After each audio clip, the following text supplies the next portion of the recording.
Chemical equation, what is balanced chemical equation. छोटे छोटे दो मार्क्स के एक मार्क्स से क्वेश्चन बता रही हूँ जो आपको इन टॉपिक में से आएंगे। व्हाट इज केमिकल इक्वेशन या what is word equation, what is balanced chemical equation. The chemical equation in which the number of atoms on the reactant side is equal to the number of atoms on the product side। और ये line जरूर सबसे important line है कि it follows the law of conservation of mass. और ये लिखकर एक example what is a balanced chemical reaction जरूर आ सकता है, बैलेंस्ड केमिकल इक्वेशन जरूर आ सकता है। तो उसमें आप एक बैलेंस्ड केमिकल इक्वेशन क्या है, डेफिनेशन, एक एग्जांपल और it follows the law of conservation of mass. ये कंप्लीट आंसर आपका 2 से 3 नंबर का आ सकता है। ठीक है, अब आप कन्फर्डेंट है, छोटे छोटे डेफिनेशन लाइन से प्रिपेयर करते जाओ। ठीक है, नोट्स में इंक्लूड कर लो उनको जो मैं बोल रही हूँ। Types of chemical reaction. ठीक है, पहला टाइप है कॉम्बिनेशन, कॉम्बिनेशन रिएक्शन। दूसरा टाइप है डिकम्पोजिशन रिएक्शन।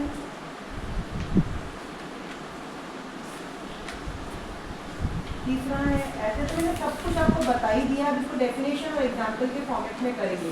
एग्जांपल भी मैंने सबके लगभग बता चुकी हूँ आपको। वही रिएक्शन रिपीट होके आएंगी बात। Displacement reaction.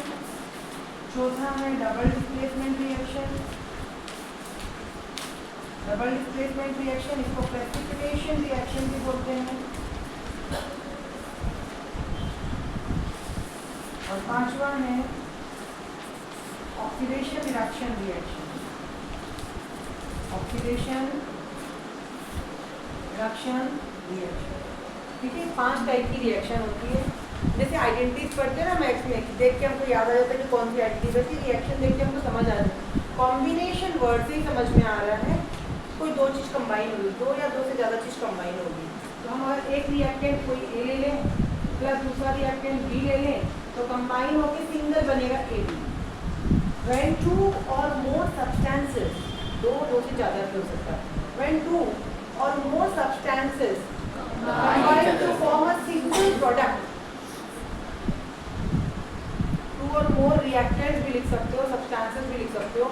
When 2 or more substances combine to form a single, यहाँ सिंगल होना चाहिए।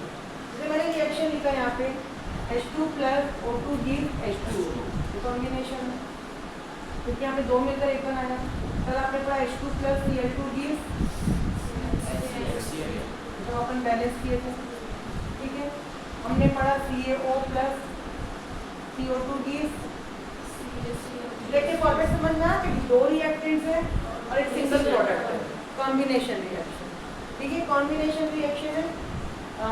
और भी एग्जांपल आप कर सकते हो, Mg plus O2 किया था अपना,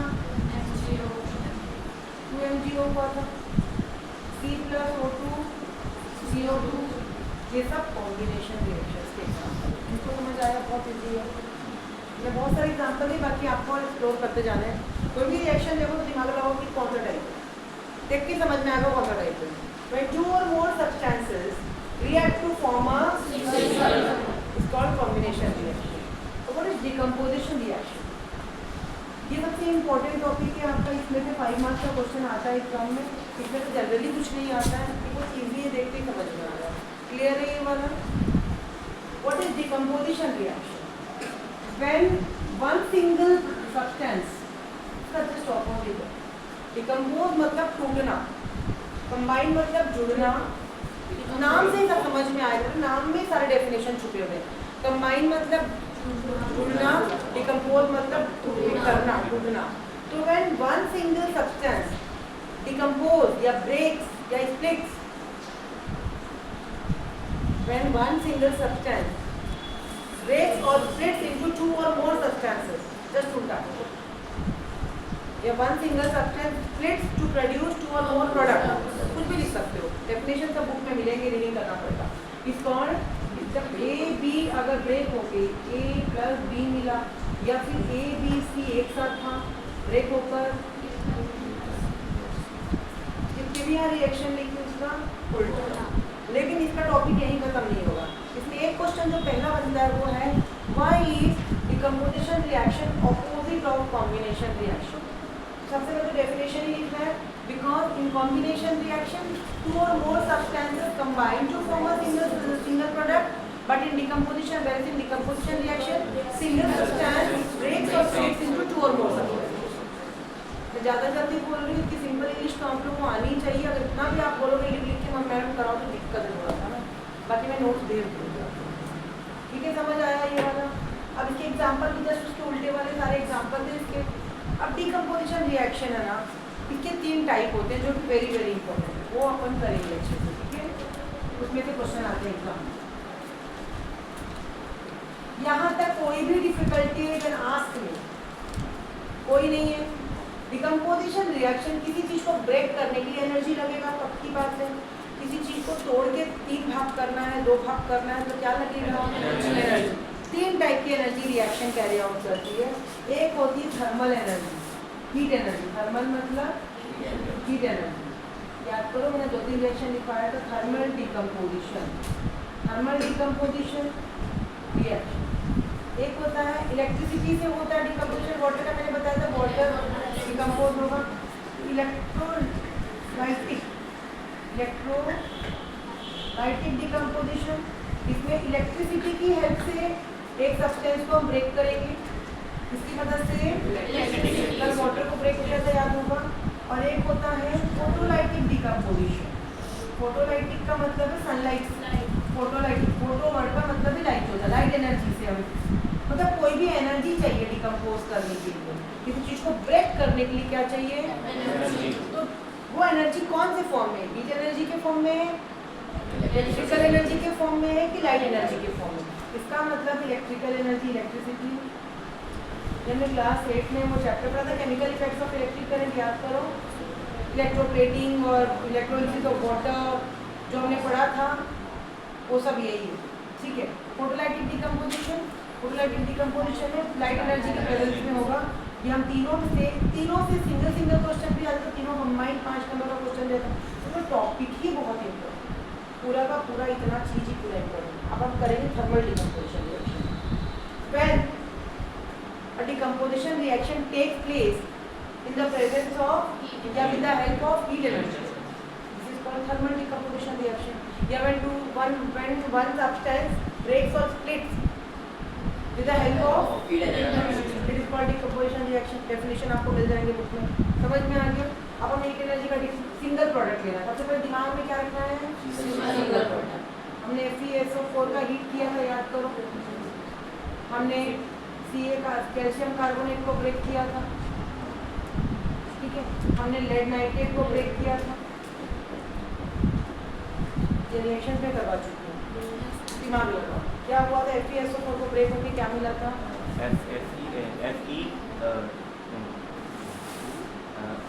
Fe2S। देख, ऐसे याद मत, ऐसे याद करने में बोलने में दिक्कत हो रही है, तो ये याद कर कि सल्फर की गैसेस मिली थी, सल्फर है ना, मैंने बोला सल्फेट है तो सल्फर डाइऑक्साइड गैसेस मिलेगी, और बचेगा आयरन ऑक्साइड, इसमें लेड ऑक्साइड बचेगा, और नाइट्रोजन डाइऑक्साइड और ऑक्सीजन 2 गैस मिलेगी।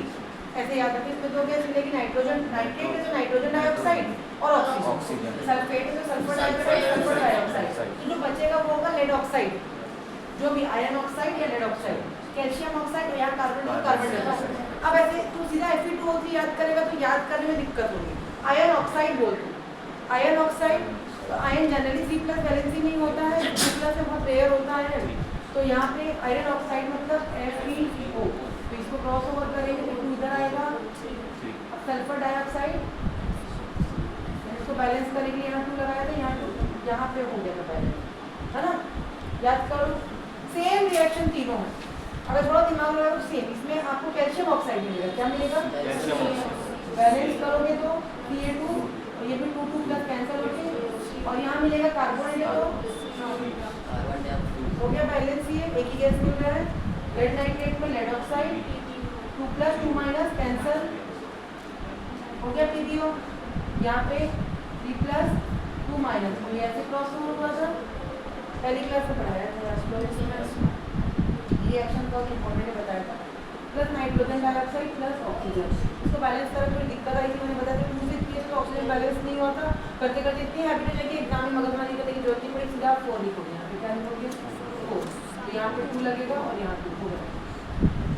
पहली दूसरी बार में मैंने सिखाने के लिए थोड़ा टाइम लगा मेरे को, पहले मैं 2 से करके दिखाई तो पता था कि नहीं हुआ, तो फिर मैंने 4 से किया तो हो गया था। ठीक है, तो ये इसको बहुत ज़रूरी इक्वेशन है, ये करनी है आप लोग को। डिकम्पोजिशन, हीट एनर्जी मिलकर ये सिंगल सब्सटेंस है, चीज़ों को ध्यान रखो। ये पढ़ने लगे तो ये भूल गए, ये पढ़ने लगे तो वो भूल गए, ऐसा नहीं। सिंगल सब्सटेंस है तो डेफिनेशन ध्यान में रखो। सिंगल सब्सटेंस है हीट एनर्जी की मदद से ब्रेक होकर एक रोल नहीं सकता है। इसमें स्मेल ऑफ बर्निंग सल्फर मिलेगा, वुडन एक्स की जैसी। इसमें आपको इसको पास करेंगे लाइन वाटर मिल्की, ये ब्राउन पूरे याद रखते हैं। हर रिएक्शन की कैरेक्टरिस्टिक याद रखना है, क्योंकि एग्जाम में ना ऐसे आएगा XYZ करके आएगा। Brown fumes of Y gas when a substance X is decomposed with the help of heat energy, we will get its oxide and a Y gas with brown fumes। बताओ क्या है भाई X, Y और वो oxide का नाम बताओ। X तुम्हारा ये होगा, क्योंकि ब्राउन फ्यूम में तो नाइट्रेट होगा, तो लेड नाइट्रेट होगा। फिर आपको सबका ऑक्साइड कौन सा है, लेड ऑक्साइड होगा। और ब्राउन फ्यूम्स किसके मिलेंगे, और आपको ये रिएक्शन लिखकर XYZ ये लिखने के पूरे 3 से 4 नंबर फ्री के मिलेंगे, कुछ लंबा चौड़ा कुछ नहीं लिखना। जैसे ही आपने XYZ देखा क्या क्या है, आपको रिएक्शन क्लिक करी, ब्राउन फ्यूम्स दिमाग में आते ही पूरी रिएक्शन क्लिक कर गई। दिमाग में रखोगे केमिस्ट्री के फर्स्ट चैप्टर में ब्राउन फ्यूम्स आया तो यही रिएक्शन बस। ठीक है, और ये लेड ऑक्साइड जो होगा ये येलो कलर का होगा। ठीक है, 2 चीज़ आपको देगी, हिंट देगा उसमें XYZ में। XYZ में हिंट देते ही आपको ये डिकम्पोजिशन रिएक्शन का डेफिनेशन लिख के पूरा लिख देना है कि decomposition of lead nitrate takes place and it produces this करके with the help of heat energy. और ये रिएक्शन लिखनी है, इसको बैलेंस करना है। और फिर X क्या है, Y क्या है, Z क्या है, बस उसका नाम लिखना और फॉर्मूला लिखना है। पूरा सिस्टम यही होगा लिखने का। ठीक है, XYZ का। ठीक है, समझ आया ये वाला थर्मल डिकम्पोजिशन। अब हम करेंगे इलेक्ट्रिक को मिटा दें पूरे को।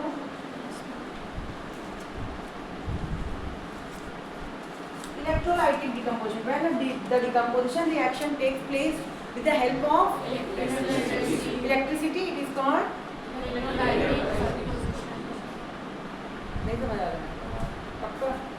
अभी तुम लोग आ रहा बोल दिमाग। इलेक्ट्रोलाइटिक डिकम्पोजिशन है, इलेक्ट्रोलाइसिस जब भी करना उसका एक सेटअप होता है। जो हम क्लास 7 से पढ़ रहे हैं पूरा एक सेटअप होता है। एक हम कंटेनर लेते हैं, ठीक है, एक कंटेनर लेते हैं, इसमें एक रॉड होती है, 2 रॉड होती है, मेटल रॉड, कार्बन रॉड, जो भी लेना है। इसको पॉजिटिव टर्मिनल से इलेक्ट्रिसिटी से एक सर्किट से कनेक्ट करेंगे। सोर्स ऑफ इलेक्ट्रिसिटी ये बैटरी है, इलेक्ट्रिकल एनर्जी मतलब सोर्स ऑफ इलेक्ट्रिसिटी है ये। इसके बिना तो कुछ नहीं हो पाएगा। बिना इलेक्ट्रिसिटी के कैसे रिएक्शन होगा भाई, इलेक्ट्रिसिटी का रिएक्शन है तो एक इलेक्ट्रिक सर्किट तो बनाएंगे। अब कभी भी केमिकल रिएक्शन है ना, देखो नॉर्मल इलेक्ट्रिक सर्किट जो हमारे घरों में है ना वो कैसे होते हैं, अभी अपन पढ़ेंगे बहुत अच्छे से, आप लोग फैमिलियर हो जाओगे, आप लोग पढ़ोगे। ये इलेक्ट्रिक सर्किट हमारे घरों में जो बल्ब है, तो ये फिजिकल सर्किट है, ये फिजिक्स में पढ़ेगा। इसमें आपको कोई लिक्विड नज़र आ रहा है क्या, या स्विच होता है हमको पता है। ये स्विच अगर ऑफ है तो ये बल्ब ग्लो नहीं करेगा, और ये ऑन करेंगे तो बल्ब ग्लो करेगा। ठीक है, तो ये ऑन पोजीशन में ऐसा रहेगा। छोटी क्लास में 7th क्लास में ये भी हमने पढ़ा है, इलेक्ट्रिक सर्किट में पढ़ा हुआ है। ठीक है, ये लंबा वाला जो रहता है पॉजिटिव टर्मिनल और नेगेटिव, ये 2 सेल है। ये एक सेल ऐसा होता है, ये 2 सेल है, ये 3 सेल है। तो कॉम्बिनेशन ऑफ सेल को हम बैटरी बोलते हैं। क्या बोलते हैं हम, बैटरी। ये पॉजिटिव टर्मिनल है, नेगेटिव टर्मिनल। इसका बात हम पढ़े हुए हैं छोटी क्लास में, फिर भी मैंने रिकॉल करवा दिया। ये इसको हम बैटरी बोलते हैं, कॉम्बिनेशन ऑफ सेल बैटरी। जैसे ये 2 वोल्ट 2 वोल्ट 2 वोल्ट, तो बैटरी 6 वोल्ट की होगी। एक सेल 2 वोल्ट का टॉय देखी हो ना कभी, उसमें जैसे रिमोट कंट्रोल है, 2 लोग सेल डालते हैं, तो दोनों का मिला के 2 से ही काम करेगा, 1 से काम नहीं करेगा, क्योंकि उसको उतना वोल्ट चाहिए। ठीक है, तो ये ऐसे करके बैटरी का कॉम्बिनेशन ऑफ सेल्स थे। ये फिजिकल सर्किट है, इसमें कोई लिक्विड नहीं था। लेकिन जब हम केमिस्ट्री की बात करते हैं, अभी सर्किट को कंप्लीट करना है मुझे, ये सर्किट को मेरे को कंप्लीट करना है, तो यहाँ पे अगर ये रॉड के बीच में मैं कुछ नहीं डालूंगी, या मैं कोई नॉन कंडक्टिंग सॉल्यूशन डाल दूंगी, तो सर्किट इनकम्प्लीट। जैसे ये सर्किट में अगर मैं बीच में इरेजर डाल दूँ, बचपन में करे हो साइंस एग्जीबिशन में, अगर इरेजर डालूंगी तो बल्ब ग्लो नहीं करेगा, और यहाँ एक मेटल क्लिप डाल दूंगी तो बल्ब ग्लो करेगा। मतलब हमको बीच में कुछ कंडक्टिंग रखना, कुछ भी कंडक्टिंग रखना है, तभी सर्किट कंप्लीट होगा। यहाँ से जब चलेगा तो कंप्लीट मतलब यहाँ पे अगर बीच में ब्रेक हो जाएगा, अगर यहाँ कंडक्टिंग नहीं रहेगा तो बीच में ब्रेक हो जाएगा। ये सॉल्यूशन क्या रखना है बेटा हमको? कंडक्टिंग सॉल्यूशन रखना है। कंडक्टिंग सॉल्यूशन जिसको हम बोलते हैं, जो इलेक्ट्रिक कंडक्टर उसको हम बोलते हैं इलेक्ट्रोलाइट। Electrolyte conducting solutions. मैं साइंस में, केमिस्ट्री में कभी भी आप कंडक्टिंग सॉल्यूशन की बात करोगे मतलब वहाँ पे आयन्स होने चाहिए, फ्री आयन्स होने चाहिए। पॉजिटिव आयन्स, नेगेटिव आयन्स जब तक फ्लो नहीं करेंगे ना तब तक इलेक्ट्रिसिटी कंडक्ट कोई नहीं करता। जब तक कोई सॉल्यूशन ना हो, एक्वस ना हो, ड्राई स्टेट में कोई कंडक्ट नहीं करता इलेक्ट्रिसिटी। सॉल्यूशन एक्वस स्टेट में होना चाहिए। एक्वस मतलब पानी के साथ होना चाहिए, पहली बात। दूसरी बात, वो सॉल्यूशन में फ्री आयन्स होने चाहिए। जैसे मैं सोडियम क्लोराइड सॉल्ट है NaCl, अगर मैं इसमें सॉल्ट भर दूँ और बोलूँगी कि अब मैं इलेक्ट्रोलाइसिस करूँ तो नहीं होगा, सॉल्ट का सॉल्यूशन लेना पड़ेगा। समझ रहे हो बात को?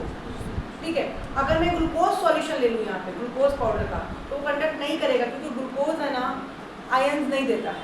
ग्लूकोज अभी इलेक्ट्रोवैलेंट कोवैलेंट कंपाउंड्स पढ़ेंगे अपन, ग्लूकोज कोवैलेंट बॉन्ड से बना, वो आयन्स नहीं देता है। तो यहाँ ग्लूकोज डाल दूँगी ना मैं, पानी में ग्लूकोज मिलाऊंगी ना, अगर अल्कोहल डालूंगी, लेकिन अगर मैं यहाँ पे पानी में सॉल्ट या एसिड या बेस डालूंगी तो वो, और जैसे कॉपर सल्फेट, जिंक सल्फेट, ऐसा कोई भी सॉल्यूशन डालूंगी जो सॉल्ट है तो ये कंडक्ट करेगा। तो इलेक्ट्रोलाइट समझ आया अच्छे से? इलेक्ट्रोलाइट एक कंडक्टिंग सॉल्यूशन होना चाहिए जो डिसोशिएट होगा आयन में। डिसोशिएट मतलब बिखरना इनटू आयन। आप देख सकते हो, आप अभी तक आप इतने सारे बनाने सीखे हो, कल मैंने बताया ये हमेशा प्लस होता है, ये हमेशा माइनस होता है। इसमें जब इसके एक्वस सॉल्यूशन में बिना एक्वस के नहीं होगा ये काम। एक्वस सॉल्यूशन में इलेक्ट्रिक पास होती है Na प्लस Cl माइनस हो जाएगा। अगर आपके पास कॉपर सल्फेट का सॉल्यूशन है, एक्वस सॉल्यूशन ब्लू कलर का, ये कॉपर 2 प्लस हो जाएगा। ये आयन जो है ये कंडक्ट करेंगे इलेक्ट्रिसिटी। ठीक है, समझ जाएगा। इलेक्ट्रोप्लेटिंग में भी हमने यही कहा। तो ये dissociates into ion on passing, लेकिन ये एक्वस स्टेट में होगा तभी इलेक्ट्रिसिटी में आयन में डिसोशिएट होते हैं, और इसीलिए ये एक्वस सॉल्यूशन कहलाता है। क्लियर है? अब ये दो रॉड होती है, पॉजिटिव टर्मिनल से जो कनेक्ट करते हैं इस रॉड का नाम होता है एनोड, और नेगेटिव टर्मिनल से जो होती है कैथोड। अगर मैंने वाटर का पढ़ा था, मैंने पूरा डिटेल बताऊंगी उसका। अब मैंने यहाँ पे वाटर कंडक्टिंग सॉल्यूशन में क्या ले लिया बेटा? वाटर। लेकिन वाटर कंडक्टिंग नहीं होता, ये प्योर वाटर है। इसमें मैंने क्या लिया? एक पिंच ऑफ सॉल्ट। ये सॉल्ट NaCl डाल सकते हैं, या फिर कोई डाइल्यूट एसिड डाल सकते हैं, या फिर बेस डाल सकते हैं। कुछ भी कंडक्टिंग चीज़ डाल दो इसमें, उसका एक्वस सॉल्यूशन बन गया ये। अब एक्वस सॉल्यूशन बन गया तो जैसे इलेक्ट्रिसिटी का स्विच ऑन करेंगे, मन नहीं है जो पढ़ने का, समझ आ रहा है कि नहीं आ रहा है ना? ऐसी चीज़ें नहीं है कि हम ध्यान भटकाएं और हमको बातें समझ में आए। नो वन कैन से कि मैंने केमिस्ट्री पढ़ाया तो समझ नहीं आया। समझ एक ही केस में नहीं आएगा जब आप ध्यान नहीं दोगे। ऐसा कोई टॉपिक नहीं है। जितना भी चीज़ पढ़ा रही हूँ, बेसिक क्लास 7 से पढ़ा रही हूँ। क्लास 10 का डायरेक्ट पढ़ाती ना, ये सब नहीं बता रही हूँ। मैं क्लास 7 से स्टार्ट कर रही हूँ। इलेक्ट्रिक सर्किट क्या होता है, कंडक्टिंग सॉल्यूशन क्या होता है, रॉड्स क्या होती है, सब। अगर दूसरा टीचर होगा 10 का, सीधा ही चिपकाया डायग्राम और सीधा बोलेगा कि क्या हुआ। मैं होता क्या पूरा डिटेल में बता रही हूँ। उसके बाद नहीं समझ में आता तो तुम्हारी प्रॉब्लम है। तो क्या ये वाला यहाँ पे एक स्विच रहता है जिसको हम ऑन ऑफ कर सकते हैं ताकि हम चाहें रिएक्शन हो जाए। अब वाटर लिया इसमें। अब जैसे ही स्विच ऑन करेंगे, जैसे ही स्विच ऑन करेंगे इलेक्ट्रिसिटी पास होगा, तो हमको पता है होगा क्या, H2O जो है वो ये हमने पढ़ा था डिकम्पोजिशन में। अब ये दो गैसेस हैं, अब इनका सिस्टम था गैसेस कैसे में। एक्चुअली जो यहाँ पे वाटर था, ठीक है, वो डिसोशिएट हुआ आयन्स में, तो वो होगा H प्लस आयन में और H माइनस आयन में। जो H प्लस आयन है, H प्लस आयन है ना, क्योंकि पॉजिटिव आयन है और ये पॉजिटिव रॉड है। पॉजिटिव आयन को हम केटायन बोलते हैं, याद करो, और इसको हम एनायन बोलते हैं। तो केटायन जो है पॉजिटिव है तो कैथोड की तरफ भागेगा। कैथोड क्या है? नेगेटिव इलेक्ट्रोड है। कैथोड क्या है? Negative electrode. इलेक्ट्रोड बोलते हैं इनको। कैथोड एनोड को क्या बोलते हैं? 2 इलेक्ट्रोड। ये पॉजिटिव इलेक्ट्रोड है तो opposite charges attract each other. तो जो कैटायन पॉजिटिव है वो कैथोड की तरफ भागेगा। तो यहाँ का जो H प्लस आयन है वो यहाँ जाएगा जाएगा जाएगा, H प्लस आयन यहाँ पे आके जाएगा, और जो ऑक्सीजन आयन मिलेगा वो OH नहीं, ऑक्सीजन आयन इधर पे आएगा। तो यहाँ पे ऑक्सीजन गैस मिलेगा और यहाँ पे हाइड्रोजन गैस मिलेगा। इसका मतलब ये वाली गैस जो होगी वो कैथोड पे लिबरेट होगी और ये वाली गैस एनोड पे लिबरेट होगी। समझ आई मेरी बात? इतना समझ आया कि वाटर कंडक्टिंग सॉल्यूशन लिया हमने और इलेक्ट्रिसिटी पास किया तो वाटर ब्रेक हो गया, स्प्लिट हो गया, H2O। अब H+ आयन से बना है तो वो पॉजिटिव आयन नेगेटिव इलेक्ट्रोड की तरफ जाएगा और नेगेटिव आयन, ठीक है, कैथोड एनोड। अब इसमें रिएक्शन कैसे बनता है ये मैं बताऊंगी, पर इतना ही समझो। ये हो गया। अब क्वेश्चन, सबसे इम्पोर्टेंट क्वेश्चन, बहुत रिपीटेड क्वेश्चन है बोर्ड का। यहाँ देख लो 2H2 और यहाँ 1O। हमने 9th क्लास में मोल कॉन्सेप्ट डिलीट हो गया था। एक्चुअली ये जो H2 गैस है ना, H2 गैस जब 2 लिखा है ना तो ये 2 मॉलिक्यूल्स ऑफ हाइड्रोजन गैस नहीं होता है। हमने क्या पढ़ा? ये 2 मॉलिक्यूल है, ये 2 मॉलिक्यूल नहीं है, ये 2 मोल। इसको पॉज करो।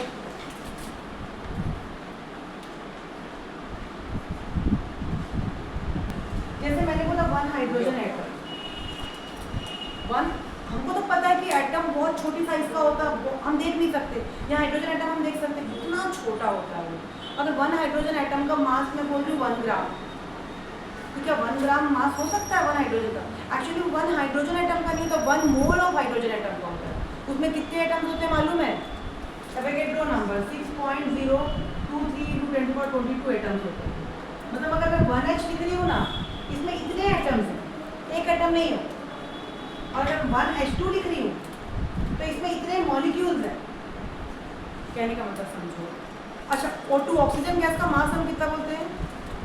16 ग्राम। 16 ग्राम है ना, 16 ग्राम बोलते हैं ऑक्सीजन का मास हम। ऑक्सीजन गैस का 1 मॉलिक्यूल का मास हम बोलते हैं 16 ग्राम। 16 ग्राम तो बड़ा इसका मास है। और यहाँ तो बहुत सारे ऑक्सीजन मॉलिक्यूल्स हैं। क्या इतना मास है एक का? यहाँ पे इतना मास होता तो हम दब जाते पूरी तरीके से। अगर यहाँ पे ऑक्सीजन का इतना मास होता तो हम बैठ जाते आराम से, इतना हमारे ऊपर वजन हो जाता। वो एक ऑक्सीजन का मास नहीं है, वो इतने ऑक्सीजन मॉलिक्यूल्स का मास है। एवोगैड्रो नंबर, इसको बोलते हैं 1 मोल। 1 मोल का मतलब है अगर मैं 1H2 या 1O2 लिख रही हूँ तो उसमें 1 मॉलिक्यूल नहीं है, उसमें इतने मॉलिक्यूल्स। 10⁻22 तुम इमेजिन करो भाई, 10⁻22 मतलब मैं कितने जीरो लगा दूँ? 22 जीरो लगा दूँ। 6 लाख भी नहीं, 6 मिलियन भी नहीं, उससे भी ज़्यादा। बहुत सारे एटम्स का मास है। क्या 16 ग्राम तो हम तराजू में तोल सकते हैं बेटा, छोटे तराजू में तोल सकते हैं। 16 ग्राम एक ऑक्सीजन मॉलिक्यूल का मास कभी भी नहीं हो सकता। एक मोल ऑफ ऑक्सीजन का मास है, ऑक्सीजन गैस का मास। कहने का मतलब जब भी हम 1H, 1Na, 1O ऐसे सब लिखते हैं ना बेटा, और हम ग्राम मास बताते हैं कि इसका मास 23 ग्राम है, इसका मास 11 ग्राम है, इसका मास 10 ग्राम है, तो वो एक एटम का मास नहीं होता। एक एटम का मास नहीं होता है, वो इतने एटम्स का मास होता है, या इतने मॉलिक्यूल, इतने पार्टिकल्स का मास होता है। एक मोल में इतने पार्टिकल्स होते हैं। तो यहाँ पे जब मैं बोल रही हूँ कि 2H2 के आगे 2 लगा है और O2 के आगे कुछ नहीं लगा, मतलब 1 है। कहने का मतलब है अगर 2 वाटर मॉलिक्यूल को मैं स्प्लिट करती हूँ, 2 वाटर मॉलिक्यूल को डिकम्पोज करती हूँ, तो you will get 2 moles of hydrogen gas for every 1 mole of oxygen gas. 2 moles of hydrogen gas and 1 mole of oxygen gas. और हमने कितने मॉलिक्यूल्स को ब्रेक किया है? 2 मोल ऑफ हाइड्रोजन को। यहाँ से लिखेंगे कैसे? जब इलेक्ट्रॉनिक तो किसी को पढ़ो और इसी को बोलो। मॉलिक्यूल की जगह मोल बोलना, कुछ नहीं करना, सिंपल सीधी बात है। मोल मतलब मॉलिक्यूल एक नहीं है, कितने मोल में कितने होते हैं मॉलिक्यूल?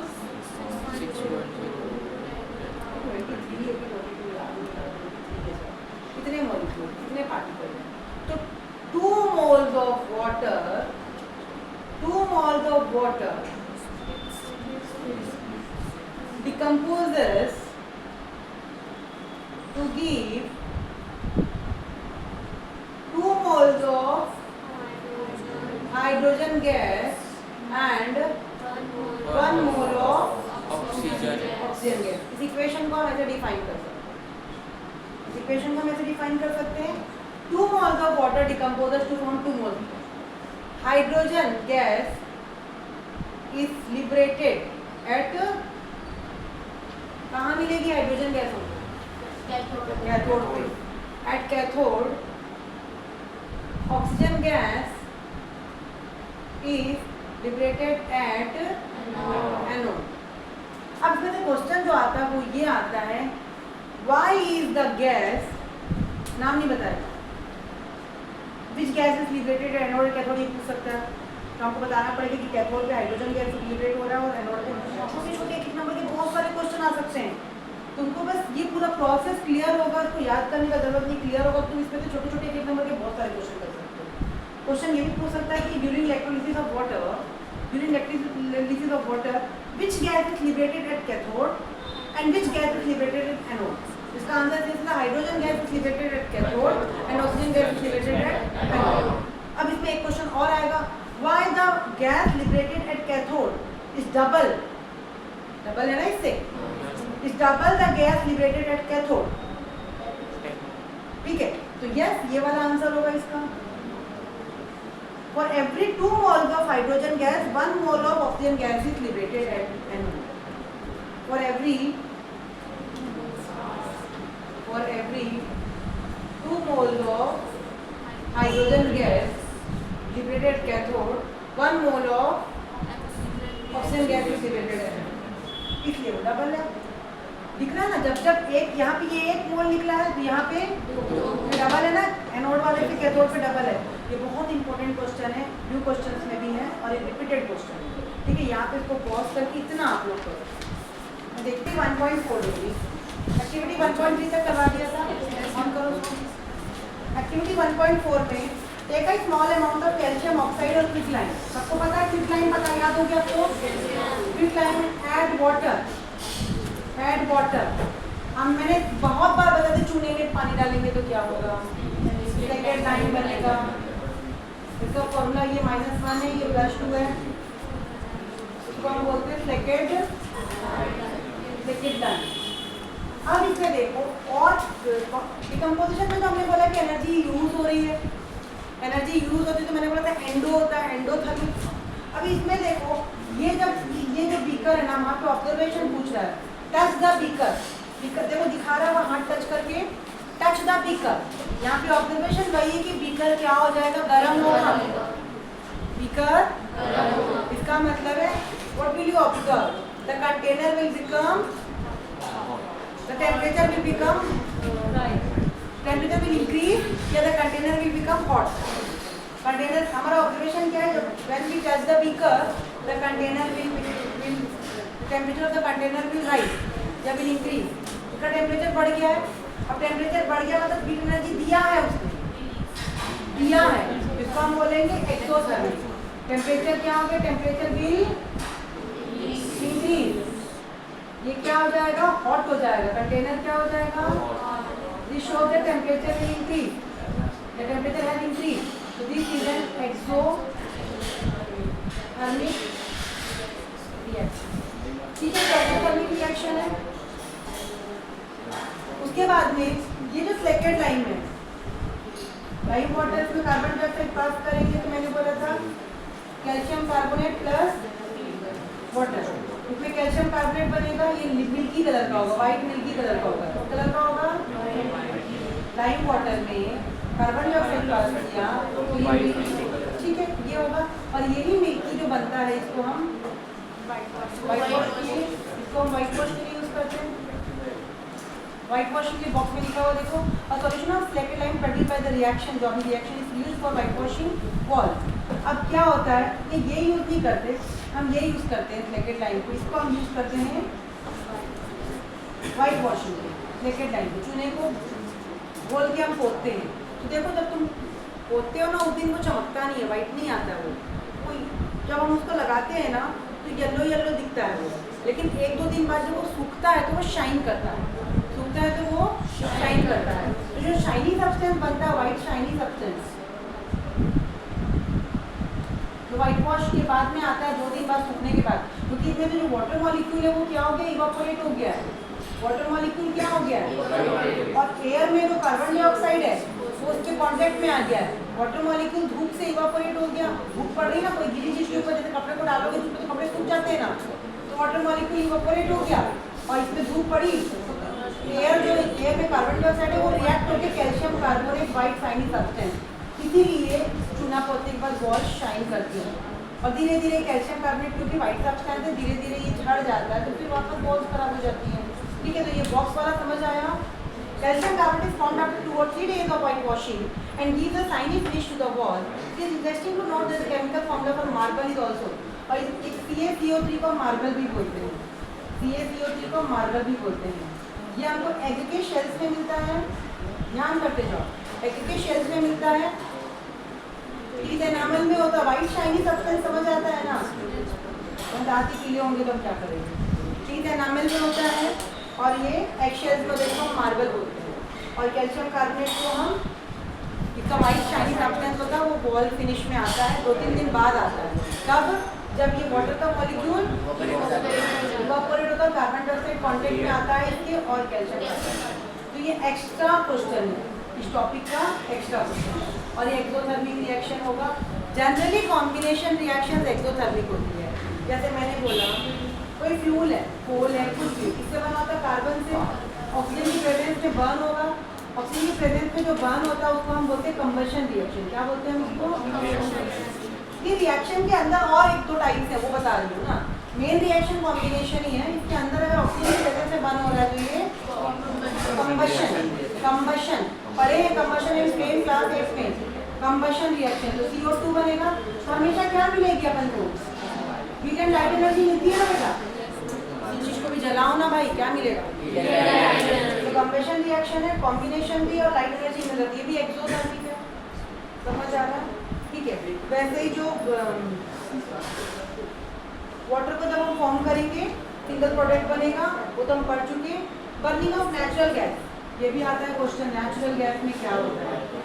नेचुरल गैस है ये भी एक फ्यूल है। ये होता है, इसका नाम होता है मीथेन। ये क्वेश्चन 1 मार्क्स में बहुत बार आता है, एजर्शन रीजन में भी आता है। Natural gas contains which gas? Methane gas. वहाँ पे ऑप्शन कार्बन डाइऑक्साइड कुछ भी दिया रहेगा तो आप कंफ्यूज हो जाओगे। नेचुरल गैस में कौन सी गैस होती है? मीथेन। और जो हमारा LPG होता है उसमें जो सिलेंडर में भरते लिक्विफाइड पेट्रोलियम वो होता है ब्यूटेन। कौन सी गैस होती है? ब्यूटेन। ये सब हम पढ़ेंगे चैप्टर 4 में, केमिस्ट्री के चैप्टर 4 में। ये नाम याद कर लो, नोट डाउन करते जाओ। इसमें ऑक्सीजन डाला, ऑक्सीजन की प्रेजेंस में ये भी फ्यूल है, बर्न हुआ। कोई भी फ्यूल बर्न होगा तो हमको यही देगा। इसमें हाइड्रोजन था तो वाटर मिला, इसमें हाइड्रोजन नहीं था तो वाटर नहीं मिला। भाई तुम चावल में दूध और शक्कर डालोगे तो खीर बनेगी, पुलाव तो नहीं बनेगा। इसमें हाइड्रोजन था नहीं तो यहाँ पे वाटर नहीं बनेगा, यहाँ पे हाइड्रोजन था तो वाटर बनेगा। इसको बैलेंस कर दो, बैलेंस। ठीक है, तो ये आपका कंबशन रिएक्शन के एग्जांपल है। ये कॉम्बिनेशन है और साथ में ऑक्सीजन के प्रेजेंस में बर्निंग हो रही है, जिनको कंबशन भी बोलेंगे। और ये हमेशा हीट एंड लाइट एनर्जी देगा, तो एक्सोथर्मिक रिएक्शन है। यहाँ तक आप रीडिंग करके पूरा कंप्लीट करोगे। फिर मैंने यहाँ पे एक और चीज़ बता दिया था, एक और वो do you know respiration is an exothermic process? Yes, respiration is an exothermic process क्योंकि break down of food in the presence of oxygen. पढ़ा है रेस्पिरेशन का? रेस्पिरेशन भी पढ़ा हुआ बेटा, फोटोसिंथेसिस का। ग्लूकोज को ऑक्सीजन की प्रेजेंस में ब्रेक डाउन करते हैं तो हमको मिलता है CO2। ATP मॉलिक्यूल्स पढ़ा था, ATP मॉलिक्यूल्स, तो ये भी तो एनर्जी दे रहा था, एक्सो हुआ। डाइजेशन, डाइजेशन, फोटोसिंथेसिस एंडो है। फोटो एनर्जी को ले रहा है, लाइट एनर्जी को वो ले रहा है, वो एंडो है। क्वेश्चन पूछा जाता है, फोटोसिंथेसिस एंडो है और रेस्पिरेशन एक्सो है। ठीक है। Digestion, digestion food is broken into simpler substances, rice, potatoes, bread, जो भी हम खाते हैं, अभी हमने पढ़ा है जस्ट बायोलॉजी में। जितने भी हम न्यूट्रिएंट्स खाते हैं, कार्बोहाइड्रेट, प्रोटीन्स, फैट्स, विटामिन, सब break down into simpler substances. This carbohydrates are broken into glucose, this glucose combines with oxygen. सारे कार्बोहाइड्रेट्स किसमें ब्रेक हो गए? ग्लूकोज में। कार्बोहाइड्रेट ग्लूकोज में ब्रेक होंगे, ग्लूकोज में ब्रेक हुए, ऑक्सीजन के साथ रिएक्ट किए तो हमको ये वेस्ट है और एनर्जी मिलेगा। ठीक है, और इसलिए इसको हम बोलते हैं exothermic reaction. Decomposition of vegetable matter, third part देखो उसका, ये तीनों बहुत इंपॉर्टेंट है। Decomposition of vegetable matter into compost, हमने पढ़ा ना मैन्योर बनने की प्रोसेस। कंपोस्ट पिट के अंदर पूरा वेजिटेबल वेस्टेज, पील्स, छिलके विलके, गाय का गोबर सब डाल के भर देते, वेजिटेबल वेस्टेज, एनिमल वेस्टेज सबको भर दिया। ऑर्गेनिक मैटर का डिकम्पोजिशन हो जाता है, उसको ढक के छोड़ देते हैं गड्ढे के अंदर, तो वो क्या बन जाता है? मैन्योर, कंपोस्ट बन जाता है। तो इसको बोलते हैं एक्सोथर्मिक रिएक्शन। ये भी एक एक्सोथर्मिक रिएक्शन है। ये तीनों का याद रखोगे, फिर पूछा जाता है। डिकम्पोजिशन का हम एक्टिविटी 1.5 कर चुके हैं, उसको एक्टिविटी के फॉर्म में करोगे कलर ऑफ क्रिस्टल वाला। छोड़ दो उसको, मैं बता दूंगी, एक्टिविटीज मैं बताऊंगी, बाकी तुम एक बार जितना मैं पढ़ाई उसको कंप्लीट करो, उसको ऑफ कर दो, कितना खत्म करो।